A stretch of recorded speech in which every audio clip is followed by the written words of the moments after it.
वैसे लगता है कि ये गाड़ी आम सोनाटा जैसी ही होगी, लेकिन यहाँ पे बहुत सारी चीजें डिफरेंट हैं। इस तरह से कि इसमें बोनट, फेंडर्स, बम्पर सब डिफरेंट है।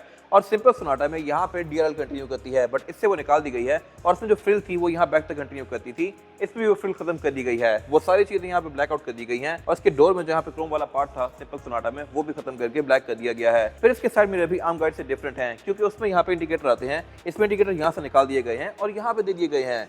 ये एक सही स्लीक सी लुक देती है। तो जहां तक बात फीचर्स की, तो ये गाड़ी पैनोरामिक रूफ ऑफर करती है और ये ऑलमोस्ट पूरी रूफ ग्लास की है। शार्प फिनिश में ब्लैक आता है, साइड मिरर्स में ब्लैक आते हैं और रिब में ब्लैक आते हैं। ग्राउंड क्लियरेंस के लिहाज से भी ये गाड़ी डिसेंट है। तो इसके डोर हैंडल में यहाँ पे वेलकम लाइट्स भी आती हैं। और जहां तक बात साइड मिरर के फीचर्स की, तो इसमें 360 डिग्री कैमरा सेटअप दिया गया है। ये साइड मिरर हीटेड भी है और यहाँ ब्रांड फुट पॉइंट्स भी दिए गए हैं। करेक्टर लाइन्स के लिहाज से भी ये गाड़ी अच्छी खासी शार्प है और इसमें यहाँ पे जो ये साइड स्कर्ट्स आती हैं ये ब्लैक दी गई है एन लाइन में। और इंटीरियर में बैठ के लगता ही नहीं कि ये गाड़ी पाकिस्तानी ब्रांड न्यू कार है। क्वालिटी के लिहाज से ये गाड़ी जर्मन कार से कहीं से भी कम नहीं है। हर चीज यहाँ टॉप नॉच है और फीचर्स भी यहाँ पे बहुत सारे दिए गए हैं। अगर हम सीट से स्टार्ट करें तो इस सीट के सेंटर में यहाँ पे सारा अल्कंटारा दिया गया है और इसके अलावा लेदर की फ्रिल्स भी दी गई है। जहाँ ग्रिप चाहिए वहाँ अल्कंटारा है और बाकी जो एरिया से ज्यादा ग्रिप नहीं होते उन पे लेदर दिया गया है। और ये सीट हीटेड भी है, वेंटिलेटेड भी है, इलेक्ट्रॉनिकली एडजस्टेबल भी है। और ये क्योंकि एन लाइन है तो इनकी सीट में रेड कलर की स्टिचिंग कंटिन्यू की गई है, जो कि इसको थोड़ा स्पोर्टियर फील दे रही है। फिर यहाँ पे एन लाइन का बैच दिया गया है। सीट इसकी थोड़ी ज्यादा बोस्टर्ड है आम गाड़ी से और same seat for leather continue किया गया है डैशबोर्ड में भी।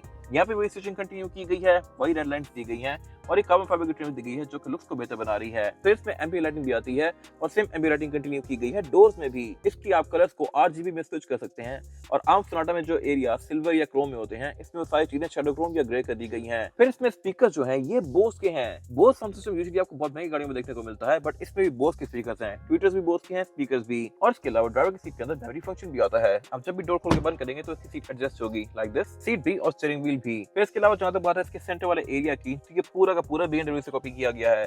अगर आप i4 देखें या i5 देखें या इवन i7 देख लें तो उनमें भी इसी तरह की सेम स्क्रीन दी गई होती है और सेम वही टाइल्स वाला डिजाइन यहाँ भी फॉलो किया गया है। क्वालिटी के लिहाज से वो इससे बेहतर होती है, लेकिन जिस प्राइस पॉइंट पे ये गाड़ी है उस लिहाज से ये भी परफेक्ट है। यहाँ पे इसका Bluetooth, aux, navigation, USB, weather की स्टैट्स, ये सारी चीजें दी गई हैं। फिर नीचे इसके एम्बिएंट लाइटिंग कंटिन्यू करती है। यहाँ पे इसका क्लाइमेट कंट्रोल वाला पैनल दिया गया है। ये भी पिछली गाड़ी से बहुत सारा इंप्रूव्ड है, क्योंकि इसकी सीट सब हीटेड के साथ साथ वेंटिलेटेड भी है। प्लस इसका स्टीयरिंग व्हील भी हीटेड है। हीटेड स्टीयरिंग भी काफी कम गाड़ियों में आता है, इसने ऑफर किया है। क्लाइमेट कंट्रोल इसमें डुअल जोन है, ड्राइवर और पैसेंजर दोनों के लिए अलग अलग जोन दी गई हैं। इसके जो डिस्प्लेस हैं ये भी काफी हाई क्वालिटी हैं। यहाँ पे पावर आउटलेट्स दिए गए हैं, C2C वाले भी, वायरलेस चार्जर भी। यहाँ से आप फोन को चार्ज कर सकते हैं और ये फास्ट वायरलेस चार्जिंग भी सपोर्ट करता है। इसमें सेंटर को सिंपल सा दिया गया है, लेकिन एक चीज यहाँ पे अनयूजुअल है और वो ये है कि इसकी जहाँ पे पार्किंग ब्रेक होती है वहाँ पे ये ब्लैंक जगह दी गई है।